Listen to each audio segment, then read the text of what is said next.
ಮನೆಗೆ ವಿದ್ಯುತ್ ಅನ್ನು ಪೂರೈಸುತ್ತಿದ್ದ 25 ಕೆವಿ ವಿದ್ಯುತ್ ಪರಿವರ್ತಕ ಇದ್ದಕ್ಕಿದ್ದಂತೆ ಹೊತ್ತಿ ಉರಿದ ಪರಿಣಾಮ ನಿವಾಸಿಗಳು ಕೆಲಕಾಲ ಆತಂಕಕ್ಕೊಳಗಾದ ಘಟನೆ ಬೇಲೂರು ತಾಲೂಕು ಅರೇಳಿ ಗ್ರಾಮ ಪಂಚಾಯಿತಿ ವ್ಯಾಪ್ತಿಯ ಇಂದಿರಾನಗರದಲ್ಲಿ ನಡೆದಿದೆ. ಇಂದಿರಾನಗರ ವ್ಯಾಪ್ತಿಯ ಶನಿದೇವರ ದೇವಸ್ಥಾನ ಬಳಿ ಇರುವ ಟಿಸಿ ಮೂಲಕ ವಿದ್ಯುತ್ ಪೂರೈಕೆ ಮಾಡಲಾಗುತ್ತಿತ್ತು. ಆದರೆ ಕೆಲ ದಿನಗಳಿಂದ ಈ ವಿದ್ಯುತ್ ಪರಿವರ್ತಕ ಕೈಕೊಟ್ಟ ಪರಿಣಾಮ ಹತ್ತಿಬಾವಿ ಬಳಿ ಇರುವ 25 ಕೆವಿ ಪರಿವರ್ತಕಕ್ಕೆ ಸಂಪರ್ಕ ಕಲ್ಪಿಸಿ ತಾತ್ಕಾಲಿಕವಾಗಿ ವಿದ್ಯುತ್ ಪೂರೈಸಲಾಗುತ್ತಿತ್ತು.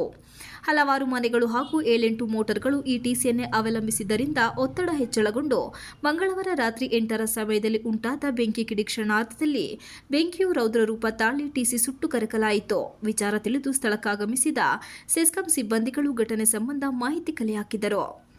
ಇಂದಿರಾನಗರದಲ್ಲಿ ವಿದ್ಯುತ್ ಬೇಡಿಕೆ ಹೆಚ್ಚಿದ್ದು 25 ಕೆವಿ ವಿದ್ಯುತ್ ಪರಿವರ್ತಕ ಸಾಕಾಗುವುದಿಲ್ಲ, ಬದಲಾಗಿ 64 ಕೆವಿ ವಿದ್ಯುತ್ ಪರಿವರ್ತಕ ಒದಗಿಸುವಂತೆ ಜೆಇಯವರಲ್ಲಿ ಮನವಿ ಮಾಡಿದ್ದೇವೆ ಎಂದು ಗ್ರಾಮಸ್ಥರು ತಿಳಿಸಿದ್ದಾರೆ. Ranjith Kumar, KS TV 46 Malenadu news, ಅರೇಳಿ.